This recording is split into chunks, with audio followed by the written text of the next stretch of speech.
Good morning dear students.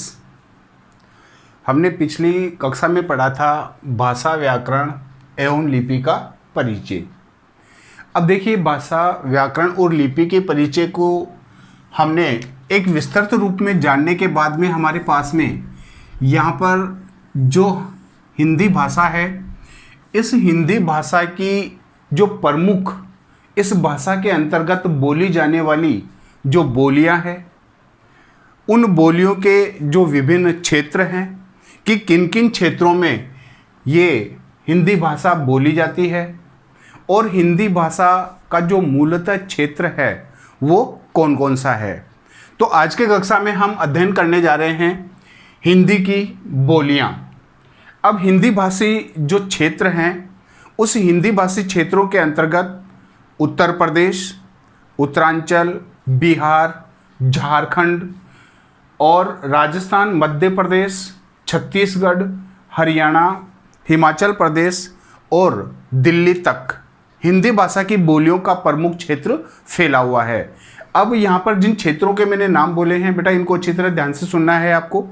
मूलतः जो हिंदी भाषा है या हिंदी की जो प्रमुख बोलियाँ हैं, वो हिंदी की मूलतः जो बोली है वो खड़ी बोली के विकसित होते हुए हिंदी विभिन्न बोलियों के तत्वों से संयोजित है।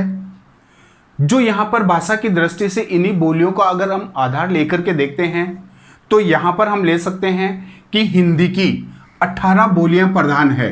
अब यहाँ पर हमें ध्यान रखना है कि कितनी यहाँ पर बोलियाँ प्रधान है, तो यहाँ पर ले सकते हैं 18 जो बोलियाँ हैं वो हिंदी भाषा के अंतर्गत आती हैं, अर्थात 18 बोलियाँ हिंदी भाषा के अंतर्गत एक प्रधानता के रूप में लिए हुए है।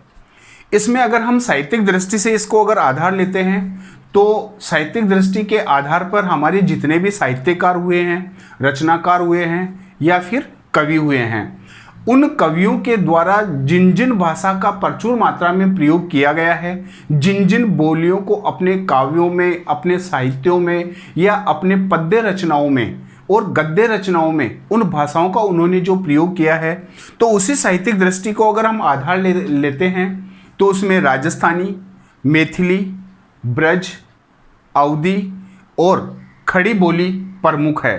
तो अब यहाँ पर देखिए कि यहाँ पर हम राजस्थानी ले सकते हैं, अर्थात राजस्थानी भाषा के आधार पर जितने भी कवि हुए हैं। मैथिली भाषा के आधार को अगर लेकर के देखते हैं तो मैथिली भाषा के आधार पर जो भी कवि हुए हैं, उसके साथ साथ में ब्रज भाषा है, तो ब्रज भाषा के अंतर्गत आने वाले जो प्रमुख कवि हैं, उसके बाद में अवधी भाषा के अंतर्गत आने वाले जो भी कवि हैं जिन्होंने अपने साहित्यों की रचना की है। इनके जो प्रतिनिधि कवि माने जाते हैं, जो राजस्थानी भाषा के हैं, मैथिली भाषा के हैं, ब्रज भाषा के हैं और अवधी भाषा के हैं। इनमें जो प्रमुख इनके जो प्रतिनिधि कवि हैं, चंद्रवरदाई, जिसने पृथ्वीराज रासो लिखा था, जिसने चंद्रवरदाई ने पृथ्वीराज चौहान की वीरता, उसके पराक्रम आदि का जो वर्णन अपने साहित्यों में उसने किया, वो पृथ्वीराज रासो के नाम से जाना जाता है। उसके बाद विद्यापति को ले सकते हैं, उसके बाद में सूरदास को ले सकते हैं, गोस्वामी तुलसीदास को ले सकते हैं और भारतेंदु हरिश्चंद्र को हम ले सकते हैं। अर्थात हम ये आधार ले सकते हैं कि इन्हीं राजस्थानी, मैथिली, ब्रज, अवधी और खड़ी बोली के जितने भी साहित्यकार हुए हैं, जितने भी कवि हुए हैं, उनके प्रतिनिधि कवियों में चंद्रवरदाई, विद्यापति, सूरदास, गोस्वामी तुलसीदास और भारतेंदु हरिश्चंद्र, इन कवियों का प्रमुख नाम आता है। अर्थात कह सकते हैं कि इन बोलियों के आधार पर ये प्रतिनिधि कवि के रूप में जाने जाते हैं। अब देखिए बेटो, नेक्स्ट यहाँ पर हिंदी की बोलियों को अगर हम आधार लेते हैं तो हिंदी की बोलियों को अगर हम आधार लेते हैं तो आधार लेने पर यहाँ पर हमें ये पता लगता है कि जो हिंदी की बोलियाँ हैं, इन हिंदी की बोलियों को हम कितने वर्गों में बांट सकते हैं। अर्थात हम कह सकते हैं कि हिंदी की बोलियों को या बोलियों को निम्न वर्गों में हम बांट सकते हैं। अब यहाँ पर देखिए कि निम्न वर्गों में बांटने का मतलब हम यहाँ पर क्या ले सकते हैं, अब यहाँ पर है कि निम्न वर्गों में हम बांट सकते हैं। अब यहाँ पर निम्न वर्गों में बांट सकते हैं कि अगर आधार को लेकर के देखते हैं तो हम ये देख सकते हैं कि हिंदी की जो प्रमुख बोलियां हैं उनको किन वर्गों में हम बांट सकते हैं। और इसी वर्ग को अगर हम लेते हैं तो देखिए कि यहाँ पर बोलियों को अगर हम आधार का रूप अगर लेकर के देखते हैं तो यहाँ पर है फर्स्ट पश्चिमी हिंदी। अब यहाँ पर देखिए कि पश्चिमी हिंदी के अंतर्गत हमें इसका अध्ययन करना है कि जो पश्चिमी क्षेत्र में बोली जाने वाली जो हिंदी भाषा है या हिंदी की जो बोलियां हैं वो कौन कौन सी है। उसके बाद में हम दूसरा इसका हम वर्गीकरण रूप ले सकते हैं, वो ले सकते हैं पूर्वी हिंदी। यानी कि पूर्वी हिंदी का मतलब जैसे जैसे अपने पास में दिशाओं का आकलन होता है, क्षेत्रों का आकलन होता है, या जिस जिस क्षेत्र से जो जो कवि यहाँ सब पर संबंधित होते हैं उन्हीं क्षेत्रों के आधार पर इन बोलियों को हम वर्गीकृत कर सकते हैं। अब यहाँ पर हिंदी की बोलियों को जो हमने वर्गों में बांटा है, इसका जो पहला वर्ग है वो है पश्चिमी हिंदी। दूसरा जो इसका वर्ग हमने लिया है वो है पूर्वी हिंदी। तीसरा जो इसका वर्ग है वो है बिहारी, अर्थात अपन ले सकते हैं कि बिहारी हिंदी यानी कि बिहार की तरफ बोली जाने वाली जो है।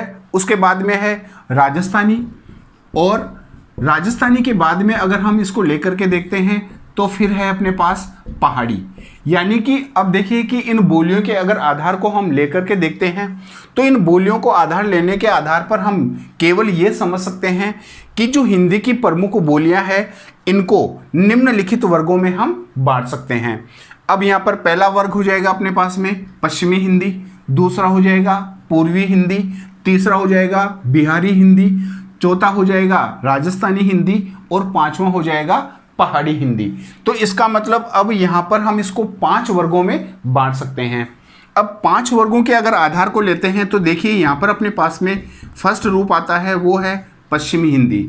अब पश्चिमी हिंदी का मतलब क्या है, अब पश्चिमी हिंदी के अंतर्गत आने वाले जो प्रमुख क्षेत्र हैं उनके बारे में हमें अध्ययन करना है कि पश्चिमी हिंदी के अंतर्गत कौन कौन से ऐसे क्षेत्र हैं या किन किन क्षेत्रों में पश्चिमी हिंदी बोली जाती है। साथ ही साथ इन्हीं के आधार पर इन क्षेत्रों में बोली जाने वाली जो भाषाएं हैं, जो बोलियां हैं, वो कौन कौन सी है। अब यहाँ पर देखिए कि हमने पिछली कक्षा में ये पढ़ा था कि जो अपने पास में भाषा है और उसी भाषा के आधार पर मैंने एक पद आपको बताया था कि कोस कोस पर बदले पानी, कोस कोस पर वाणी।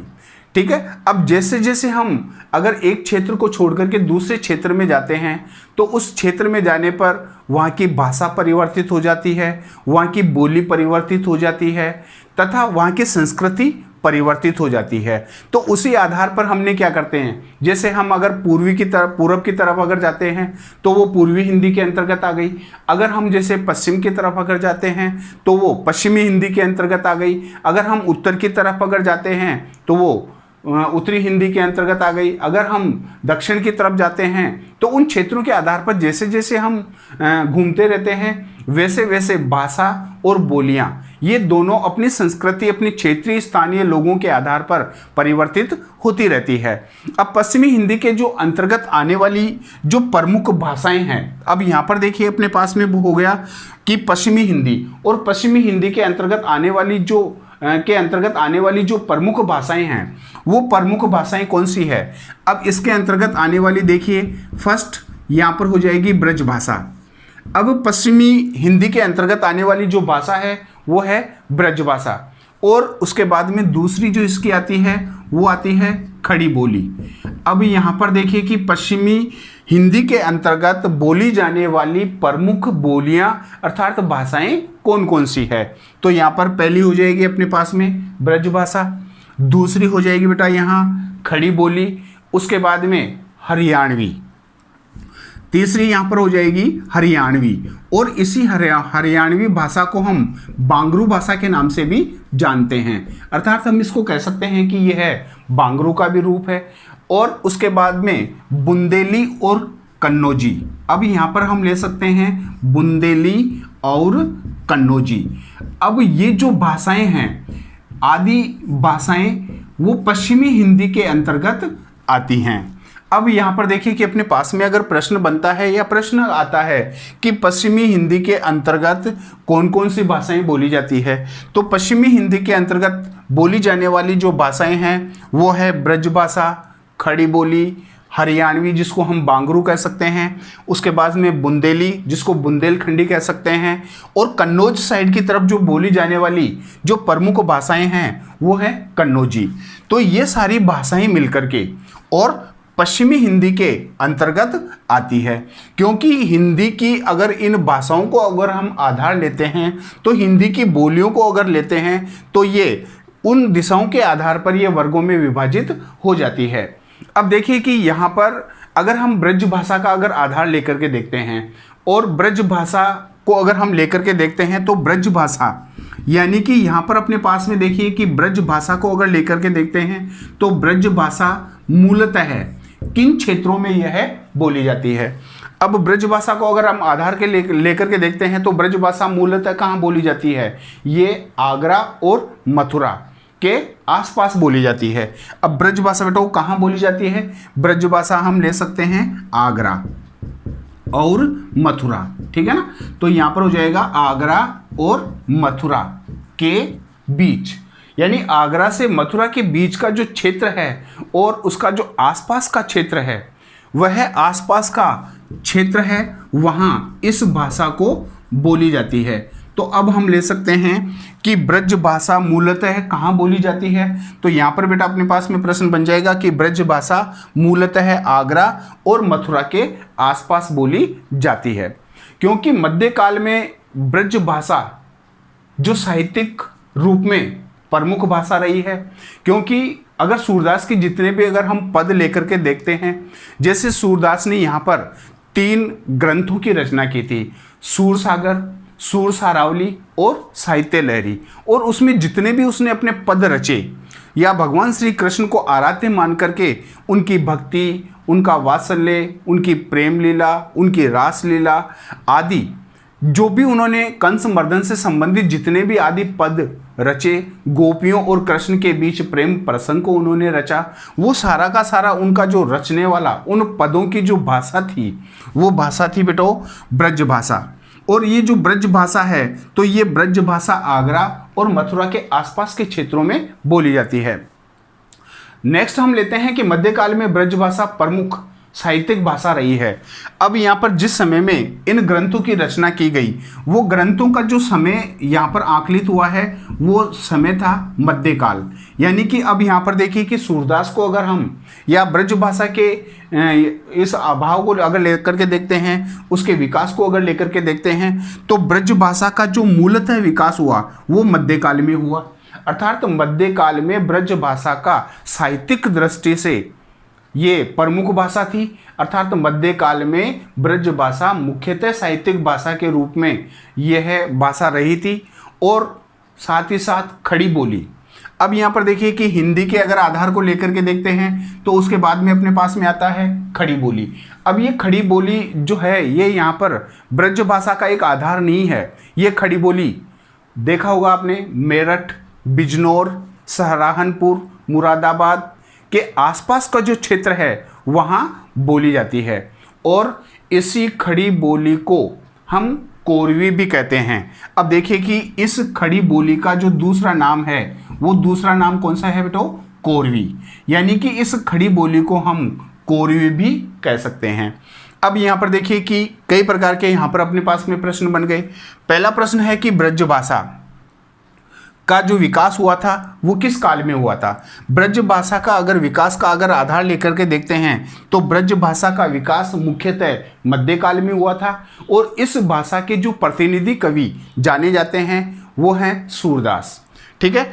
उसके बाद में दूसरा प्रश्न अपने पास में बनता है कि जो ये खड़ी बोली है ये खड़ी बोली किन किन क्षेत्रों में बोली जाती है, तो खड़ी बोली मेरठ, बिजनौर, सहारनपुर और मुरादाबाद का जो आसपास का क्षेत्र है वहाँ पर खड़ी बोली प्रचुर मात्रा में बोली जाती है, और इसी खड़ी बोली को हम कोरवी भाषा के नाम से भी जानते हैं, अर्थात हम कह सकते हैं कि हम इसको कोरवी भी कहते हैं। अब देखिए बेटो यहाँ पर जो अपने पास में जो दूसरी भाषा है, अब वो जो दूसरी भाषा है वो है अपने पास में पूर्वी हिंदी। अब यहाँ पर देखिए कि पूर्वी हिंदी को अगर हम आधार लेकर के देखते हैं तो पूर्वी हिंदी का अगर आधार लेने पर हमें ये पता लगता है कि पूर्वी हिंदी किन किन क्षेत्रों में बोली जाती है और इसी पूर्वी हिंदी के अंतर्गत कौन कौन से ऐसे साहित्यिक रचनाओं या रचनाएं लिखी गई है, पूर्वी हिंदी के अंतर्गत कौन कौन से ऐसे कवि रचनाकार हुए हैं जिन्होंने पूर्वी हिंदी में बढ़ चढ़ करके अपने साहित्यों की रचना की है। तो पूर्वी हिंदी के अंतर्गत जो आने वाली जो प्रमुख भाषाएं हैं वो है अवधी भाषा।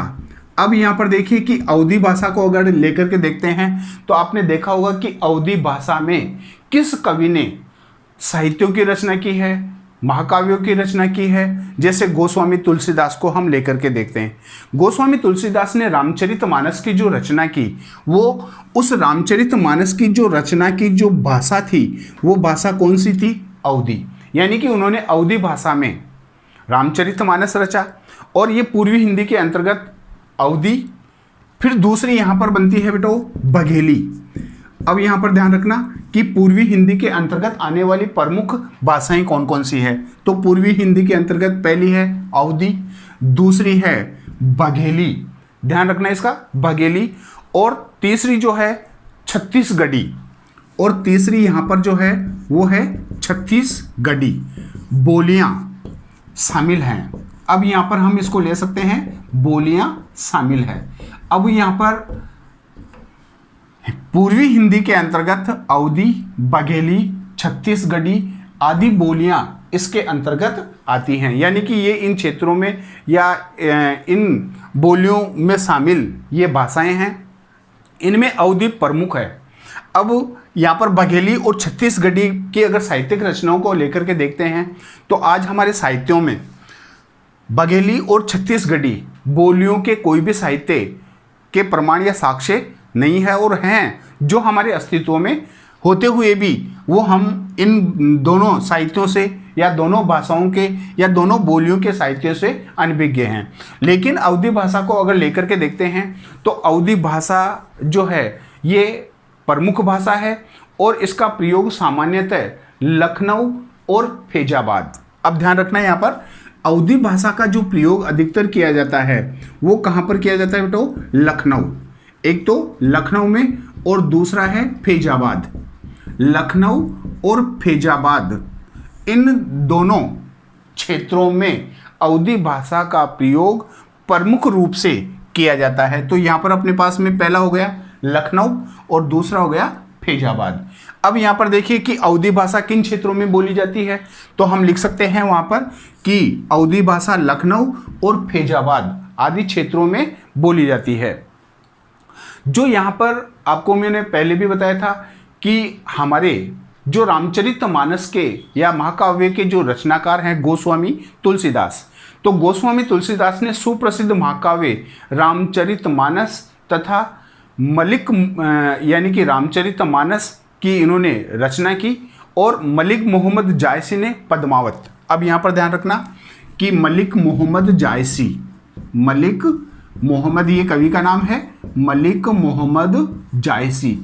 अब यहाँ पर मलिक मोहम्मद जायसी ने कौन सी रचना को रचा था, तो यहाँ पर है पद्मावत। यानी कि मलिक मोहम्मद जायसी के द्वारा रचित जो महाकाव्य है उसका नाम है बेटो पद्मावत।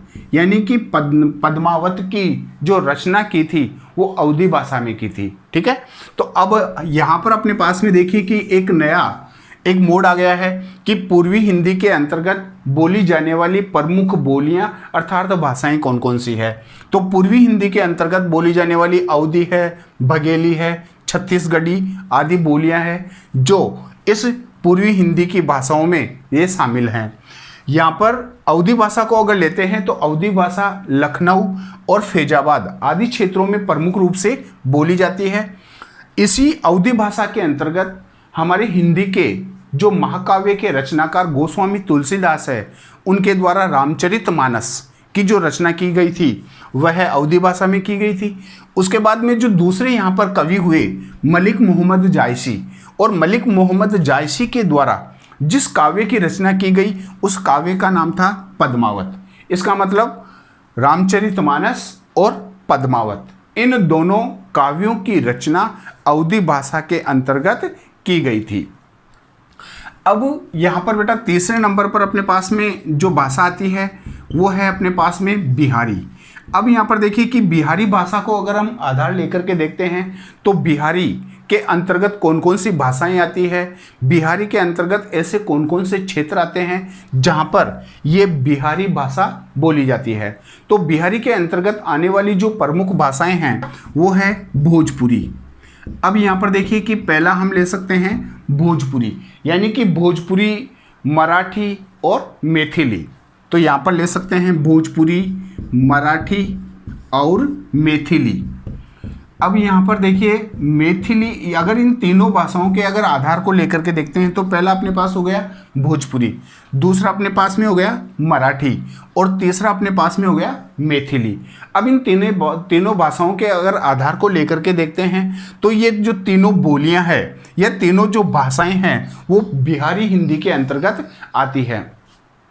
तो ये इनकी प्रमुख बोलियां आती है और मैथिली में भी पर्याप्त साहित्य उपलब्ध है, क्योंकि मैथिली भाषा में भी अनेक ऐसे साहित्यकार हुए हैं और उन साहित्यकारों ने अनेक प्रकार के पर्याप्त साहित्य रचे हैं जो हिंदी भाषा में उपलब्ध हैं। विद्यापति की जो पद्मावली है या पद्मावती है वह मैथिली भाषा में लिखी गई है। अब यहाँ पर देखिए कि किसके द्वारा है, तो विद्यापति। यहाँ पर हम उस कवि का नाम लिख सकते हैं विद्यापति, ठीक है। तो विद्यापति के द्वारा, तो हम यहाँ पर लिख सकते हैं बेटा विद्यापति के द्वारा। तो विद्यापति के द्वारा जो लिखा गया पद्मावली, यानी कि उसको हम एक शॉर्ट में नाम दे सकते हैं पदावली, ठीक है ना, उसको हम नाम क्या दे सकते हैं, पदावली। यानी विद्यापति के द्वारा रचित पदावली मैथिली भाषा में लिखी गई है। तो अब यहाँ पर ये अपने पास में छोटे छोटे प्रश्न बन करके एक पूर्वी हिंदी का था, एक बिहारी हिंदी का अपने पास में रूप तैयार हो जाएगा। इसके अंतर्गत आता है जो चौथे नंबर पर हमने इसको बांटा था, वर्गीकृत किया था, वो चौथा भाग था अपने पास में राजस्थानी। अब यहाँ पर देखिए कि राजस्थानी भाषा के अंतर्गत आने वाले क्षेत्र, राजस्थानी भाषा को बोलने वाली या राजस्थानी भाषा के अंतर्गत आने वाली बोलियाँ ये कौन कौन सी है, उसके बारे में हम देखते हैं कि राजस्थान में बोली जाने वाली बोलियों के समूह का एक नाम है। और आपने देखा होगा कि कई बार हम बोली के आधार पर भी पहचाने जा सकते हैं। अगर हम जैसे दूसरे क्षेत्रों में अगर जाते हैं और वहाँ जाने के बाद अगर हम राजस्थानी भाषा बोलते हैं तो सामने वाला हमें देख करके पहचान जाता है कि आप राजस्थानी हो, क्योंकि हमारी जो भाषा है यहाँ पर ढूढ़ानी भाषा है, मारवाड़ी भाषा है, एक सभी भाषाओं का क्या बन गया, समूह बन गया। और सभी बोलियों का, सभी भाषाओं का जो एक सम्मिश्रण रूप है, उस सम्मिश्रण रूप को हमने नाम दे दिया क्या, राजस्थानी, ठीक है ना। तो हम कह सकते हैं कि ये राजस्थान में बोली जाने वाली बोलियों के समूह का एक नाम है, जिसको हम राजस्थानी भाषा कह सकते हैं। इसकी जो प्रमुख बोलियां हैं, अब इस राजस्थानी भाषा के अंतर्गत जो बोली जाने वाली बोलियां हैं वो है अपने पास, पहली है मेवाती, यानी कि राजस्थानी भाषा के अंतर्गत बोली जाने वाली जो बोली है वो है मेवाती। फिर उसके बाद में हम मारवाड़ साइड की तरफ अगर आप जाते हैं तो वहाँ पर जो बोली जाने वाली भाषा है वो है मारवाड़ी। और मारवाड़ी के बाद में अगर हम लेते हैं तो फिर मालवी, जो मालवा की तरफ जाते हैं। फिर उसके बाद में अगर हम जैसे जैसे क्षेत्रों में आगे बढ़ते जाते हैं उसके बाद में चित्तौड़, मेवाड़ आदि की तरफ अगर निकलते हैं, उदयपुर की तरफ अगर जाते हैं तो वहाँ पर भाषा बोली जाती है मेवाड़ी। यानी कि हम कह सकते हैं कि मेवाड़, जो मेवाड़ क्षेत्र में बोली जाने वाली भाषा है वो है मेवाड़ी। तो आदि है जो अधिकतर ये भाषाएं राजस्थानी भाषा के अंतर्गत मानी जाती है। अब यहाँ पर देखिए कि बेटो राजस्थानी भाषा के अंतर्गत आने वाली जो प्रमुख बोलियां हैं वो कौन कौन सी है।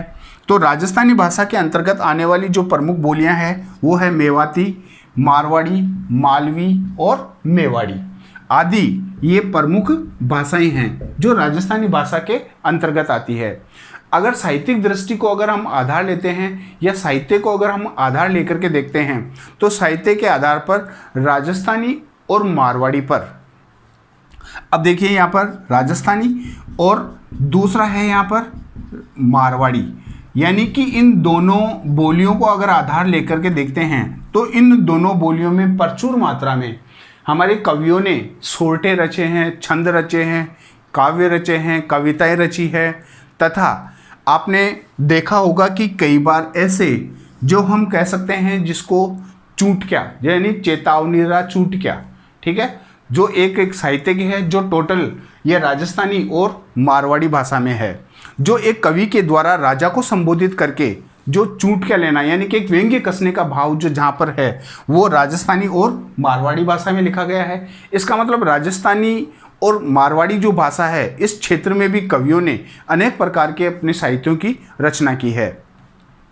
उसके बाद में देखिए बेटो अपने पास में जो पांचवा इसका जो प्रमुख अपने पास में आधार बनता है वो पांचवा जो आधार हम इसके अंतर्गत ले सकते हैं, जैसे राजस्थानी भाषा को अगर हम लेकर के देख लेते हैं, उसके बाद में मारवाड़ी को अगर लेकर के देख लेते हैं या नागौरी भाषा को लेकर के देखते हैं, तो यहाँ पर देखिए कि अनेक प्रकार की एक क्षेत्र विशेष के आधार पर अनेक प्रकार की जो बोलियाँ हैं वो उस क्षेत्र के आधार पर, स्थानीय बोलियों के आधार पर, स्थानीय लोगों के आधार पर वह है बदलती रहती है। अब यहाँ पर जो पांचवा अपने पास में जो वर्गीकरण हुआ था वो पांचवा वर्गीकरण है अपने पास में और वो है पहाड़ी भाषा। अब यहाँ पर हमें देखना क्या है कि पहाड़ी भाषा के अंतर्गत कौन कौन सी बोलियाँ आती है, ये पहाड़ी जो भाषा है वो किन किन क्षेत्रों में बोली जाती है। तो यहाँ पर आपने देखा होगा कि उत्तरांचल और हिमाचल प्रदेश जो जहाँ पर अत्यधिक घाटियाँ या जिसको अपन कह सकते हैं पहाड़ी क्षेत्र हैं, यानी कि पहाड़ी क्षेत्र के आधार पर उत्तरांचल जो क्षेत्र आता है और हिमाचल प्रदेश का जो क्षेत्र आता है यहाँ पर अधिकतर ये पहाड़ी बोलियाँ बोली जाती है। अब यहाँ पर देखिए कि पहाड़ी भाषा के अगर क्षेत्र को अगर आधार लेते हैं तो पहाड़ी भाषा का जो क्षेत्र है वो है बेटो उत्तरांचल। पहला जो क्षेत्र है वो है उत्तरांचल और फिर उसके बाद में है हिमाचल प्रदेश, यानी कि हम ले सकते हैं हिमाचल प्रदेश। तो अब यहाँ पर देखिए कि अपने पास में क्या हो गया, एक तो हो गया उत्तरांचल और दूसरा हो गया हिमाचल प्रदेश। तो उत्तरांचल और हिमाचल प्रदेश आदि क्षेत्रों में ये भाषाएं पहाड़ी भाषा बोली जाती है। इसके अंतर्गत आने वाली जो भाषाएं हैं वो हैं, पहली है गढ़वाली, यानी कि पहाड़ी भाषा के अंतर्गत जो बोली है गढ़वाली, ये गढ़वाली हिमाचल और उत्तरांचल क्षेत्रों में बोली जाती है। उसके बाद में आती है ये कुमाऊनी, उसके बाद में आती है बेटो कुमाऊनी। अब यहाँ पर गढ़वाली, कुमाऊनी और साथ ही साथ हिमाचली, ठीक है, और यहाँ पर हो जाएगी हिमाचली और हिमाचली आदि बोलियाँ हैं जो पहाड़ी भाषा के अंतर्गत बोली जाती है। अब यहाँ पर देखिए कि इन भाषाओं के अगर आधार को लेकर के देखते हैं, क्योंकि जिस जिस क्षेत्र में जो जो भाषाएं बोली जाती है वहाँ के कवियों के द्वारा उसी भाषा में, उसी बोली में और उसी क्षेत्र के आधार पर साहित्यों की रचना भी की गई है।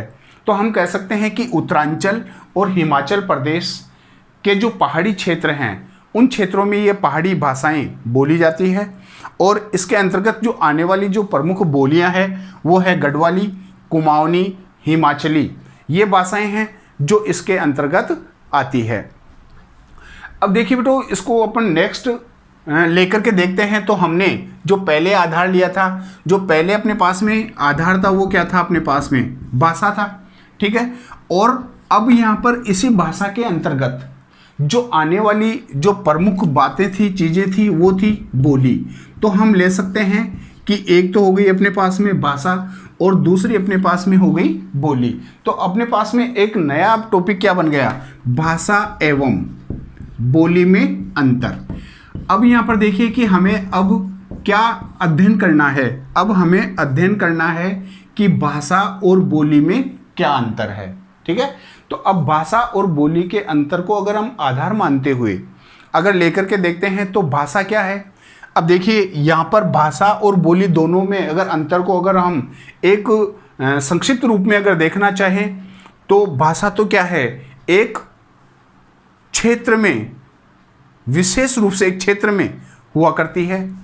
भाषा का जो क्षेत्र होता है वो विस्तृत होता है, ठीक है। जबकि बोली का जो क्षेत्र होता है वो क्या होता है, संक्षिप्त होता है, विस्तृत नहीं हो पाता। तो हम कह सकते हैं कि एक भाषा क्षेत्र में कई बोलियां हुआ करती है। जैसे अगर एक भाषा को बोलने वाले अगर कई लोग, जैसे अगर हम ये मान करके चलें, आज जैसे हम जयपुर में अगर जाते हैं तो जयपुर में जाने के बाद में अगर हम वहाँ देखते हैं कि वहाँ बहुभाषी है। बहुभाषी का मतलब क्या है कि वहाँ पर अनेक क्षेत्रों से आकर के लोग बसे हुए हैं। तो वहाँ पर अनेक क्षेत्रों के होने के आधार पर अगर जैसे हम जयपुर की भाषा को अगर मान करके चलें तो हम ढूंढानी मान लें कि यहाँ की हमारे जो जयपुर के क्षेत्र की जो भाषा है वो कौन सी है, ढूंढानी है। अगर यहाँ पर ढूंढानी को लेकर के देखते हैं तो ढूंढानी तो हमारी एक बोली अर्थात एक भाषा का रूप है, लेकिन वहाँ पर बहुभाषी लोग रहते हैं। कोई मराठी बोलने वाला है, कोई बंगाली बोलने वाला है, कोई बिहारी बोलने वाला है, कोई कन्नौजी बोलने वाला है, कोई छत्तीसगढ़ी बोलता है, कोई अवधी बोलता है, कोई खड़ी बोली ब्रज भाषा। तो आदि आदि क्षेत्रों के आधार पर आदि आदि लोगों के द्वारा जो बोली जाने वाली जो भाषा है, तो इसका मतलब अब उन दोनों को अगर हम आधार लेकर के देखते हैं तो भाषा और बोली में क्या अंतर है। अब यहाँ पर देखिए कि एक भाषा क्षेत्र में कई बोलियां हुआ करती है, इसी तरह एक बोली क्षेत्र में कई उपबोलियां भी होती है। अब उपबोलियां होने का मतलब क्या है कि जैसे उस जो बोली होती है उसकी भी कई छोटी जो अपने एक सांस्कृतिक क्षेत्र आधार पर हम बोल सकते हैं। तो बोली के लिए विभाषा, उपभाषा अथवा प्रांतीय भाषा का भी हम प्रयोग कर सकते हैं, क्योंकि हम जिस प्रांत में रहते हैं उसी प्रांत के आधार पर उस भाषा का क्षेत्र भी उतना ही व्यापक, उतना ही विस्तृत रहता है। बोली का क्षेत्र छोटा और भाषा का जो क्षेत्र होता है वो बड़ा होता है। अब यहाँ पर देखिए कि भाषा और बोली में अगर अंतर को देखते हैं तो भाषा और बोली के में आप आसानी से अंतर समझ गए होंगे, क्योंकि एक भाषा में या एक भाषा क्षेत्र में कई प्रकार की बोलियां हुआ करती है, ठीक है। जबकि बोली में ऐसा नहीं होता। बोली में क्या होता है, बोली में केवल एक प्रांतीय रूप होता है, एक क्षेत्रीय रूप होता है और एक स्थानीय रूप होता है जो वहाँ के लोगों के द्वारा केवल बोला जाता है। अब यहाँ पर देखिए कि इसी अगर आधार को हम और बढ़ाते हैं तो कि भाषा और बोली दोनों में क्या अंतर है। अगर इस रूप को अगर लेते हैं तो बोली किसी भाषा के एक ऐसे मानक या एक सीमित क्षेत्रीय रूप को कहते हैं। अब ध्यान रखना है यहाँ पर कि बोली किसी भाषा के एक ऐसे सीमित क्षेत्र को या एक सीमित रूप को कहते हैं जो ध्वनि रूप में, वाक्य रचना में, अर्थ में, शब्द में और शब्द समूह में तथा मुहावरे आदि की दृष्टि से उस भाषा की परिनिष्ठित रूपों से भिन्न होती है। अब देखिए यहाँ पर अगर हम इसी बोली के आधार को अगर लेकर के देखते हैं तो कई मुहावरेदार भाषा में बात करता है, तो कई व्यंग्योक्ति के रूप में बात करता है, तो कई सीधे शब्दों में अगर बात करता है, कई ब्रज भाषा और मराठी का रूप लेकर के एक नई भाषा को एक उपभाषा के रूप में परिवर्तित कर करके उसको बोलता है। तो ये यहाँ पर जो उपभाषाओं का जो एक रूप होता है वो एक रूप माना जाता है, वो बोली का रूप होता है। भाषा का जो क्षेत्र है वो व्यापक होता है। ये यहाँ पर हम दूसरा अंतर ले सकते हैं कि भाषा का जो बेटा क्षेत्र होता है वो कैसा है, व्यापक। अब यहाँ पर देखिए कि भाषा का अगर हम क्षेत्र लेकर के देखते हैं तो इसका जो क्षेत्र होता है वो कैसा है, व्यापक है। जबकि बोली का जो क्षेत्र है वो कैसा है, विस्तृत है। अब उसी विस्तृतता के आधार को अगर लेते हैं तो इसे सामाजिक, साहित्यिक, राजनीतिक, व्याकरण आदि के व्यापारिक मान्यताओं के द्वारा उसको मान्यता प्राप्त होती है। किसको, भाषा को, ठीक है। जबकि बोली को मात्र सामाजिक मान्यता ही मिल पाती है, क्योंकि हम जैसे समाज में रहते हैं, जैसे माहौल में रहते हैं, जैसी संस्कृति में रहते हैं और उसी संस्कृति, उसी माहौल, उसी क्षेत्र के आधार पर उसको हम बोलते हैं। तो अब यहाँ पर भाषा को अनेक प्रकार की मान्यताएं व्यापारिक दृष्टि से ले सकते हैं, सामाजिक दृष्टि से ले सकते हैं, राजनीतिक दृष्टि से ले सकते हैं। तो यहाँ पर इसको मान्यताएं मिली हुई होती है, जबकि बोली को केवल सामाजिक मान्यता ही मिलती है। और वो जिस समाज में रहता है, जिस माहौल में रहता है, जिस वातावरण में रहता है और उसी क्षेत्र में जो वो जिस भाषा को बोलता है, चुनता है, वो केवल उस सामाजिक स्तर पर ही होती है। तीसरा बेटा यहाँ अंतर ले सकते हैं कि भाषा का अपना गठित व्याकरण हुआ करता है। अब यहाँ पर देखिए कि तीसरा अंतर क्या ले सकते हैं हम, तीसरा अंतर ये ले सकते हैं कि भाषा का व्याकरण हुआ करता है। जो व्याकरण नियमों में बंधा होता है, उस किसी न किसी नियम के द्वारा उसका गठन किया हुआ होता है, जबकि परंतु बोली का कोई व्याकरण नहीं होता। अब हम देखिए कि यहाँ पर सरल शब्दों में हम ये समझ सकते हैं कि भाषा व्याकरणिक नियमों में बंधी होती है, जबकि बोली का कोई व्याकरण नहीं होता। इसका मतलब भाषा का व्याकरण होता है, जबकि बोली का कोई व्याकरण नहीं होता। हालांकि बोली भाषा को नए नए बिंब, उसके प्रतीकात्मक रूप, शब्द, मुहावरे और लोकोक्तियाँ आदि समर्पित करती रहती है। देखा होगा कि आपने, जैसे अपन मुहावरे शब्दों को लेते हैं या मुहावरेदार शब्दावली को अगर लेकर के देखते हैं या लोकोक्ति को अगर हम लेकर के देखते हैं, तो ये लोकोक्तियाँ, मुहावरे, ये क्या है? ये मनगढ़ंत भाव हैं, ये लोगों के द्वारा उक्त विचार हैं, भाषाएं हैं जो वह व्यक्त करते हैं, और उन्हीं को यानी कि एक संक्षिप्त रूप में, यानी कि एक सारगर्भित रूप में जिस चीज़ को वो व्यक्त कर देते हैं वो एक बोली का रूप बन जाता है। तो ये मुहावरे, लोकोक्तियाँ जो लोगों के द्वारा मनगढ़ंत होती हैं, संक्षिप्त में बहुत कुछ कह देने की क्षमता रखती है, ये उस भाषा को नया रूप देता रहता है। तो ये नया रूप देने का मतलब यहाँ पर यही है कि भाषा का अपना गठित व्याकरण हुआ करता है, जबकि बोली का कोई व्याकरण नहीं होता। हालांकि जो बोली है वो भाषा को नए नए प्रतीकात्मक रूप, नए नए बिंबात्मक रूप, नए नए शब्द, नए नए मुहावरे और नई नई लोकोक्तियाँ यानी कि भाषा को वो देती रहती है। अब इन सब के आधार को लेने के आधार पर जो यहाँ पर गियर्सन है, गियर्सन के अनुसार जो यहाँ पर एक बहुत ही बड़ा विशेषज्ञ है, अर्थात भाषा विशेषज्ञ हम इसको कह सकते हैं, जिसका नाम है ग्रियर्सन। जिसका नाम क्या है? ग्रियर्सन। अब यहाँ पर ग्रियर्सन ने क्या कहा है कि ग्रियर्सन के अनुसार भारत में 6 भाषा परिवार, अब इसका ध्यान रखना बेटा, किसके अनुसार? गियर्सन के अनुसार 6 भाषा परिवार है। अब यहाँ पर 6 भाषा परिवार से हम क्या समझ सकते हैं? यानी कि जो हमने अभी भाषाओं का यहाँ पर वर्गीकरण किया था, और उसी वर्गीकरण के आधार को ले सकते हैं, तो हम यहाँ पर 6 भाषा परिवार का हम वर्गीकरण कर सकते हैं, और 179 भाषाएं इस 6 भाषा परिवार के अंतर्गत 179, यानी कि हम कितना कह सकते हैं? 179, यानी कि 179 भाषाएं और 544 बोलियां हैं, यानी कि 544 ये बोलियां हैं। अब यहाँ पर देखिए कि ये अपने पास में एक नया रूप यहाँ आ गया बेटा। गियर्सन के अनुसार अगर लेकर देखते हैं तो यहाँ पर हमारे भारत देश में कुल 6 भाषा परिवार हैं, और उन 6 भाषा परिवार के अंतर्गत 179 यानी 179 ये क्या हैं? भाषाएं हैं। अब हम यहाँ पर इसको ले सकते हैं भाषाएं, यानी कि 179 इस 6 भाषा परिवारों के द्वारा या 6 भाषा परिवारों में 179 भाषाएं सम्मिलित हैं, जिसमें लगभग, अब यहाँ पर देखिए, जिसमें लगभग कितनी बोलियां हैं? जिसमें 544 यानी 544 बोलियां उन 179 भाषाओं के अंतर्गत बोली जाती है, जो यहाँ पर अनेक रूप से उसमें समाहित किया गया है। अब यहाँ पर देखिए कि इसी को अगर हम एक विशेष रूप में लेकर के देखते हैं कि ये भाषा और जो बोली में हमने अंतर का जो अध्ययन किया था, इसमें एक विशेष क्या है?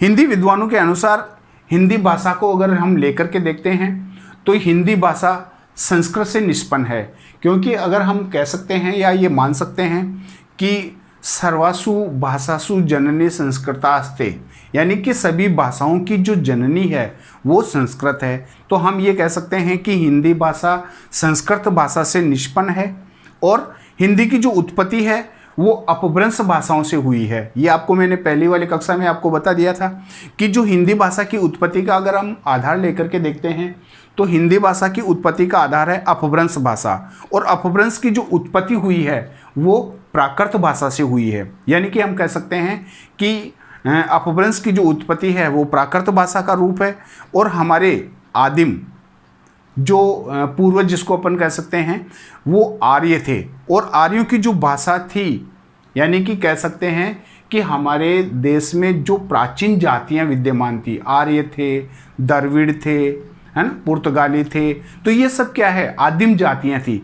जो आदिम जातियां हमारे भारत में रह रही थी, उन आदिम जातियों की जो भाषा थी वो संस्कृत थी, और जो लोग उन्हीं प्राकृत भाषाओं या संस्कृत भाषाओं के आधार पर जो आम बोलचाल की भाषा में वो प्रयोग लेते थे।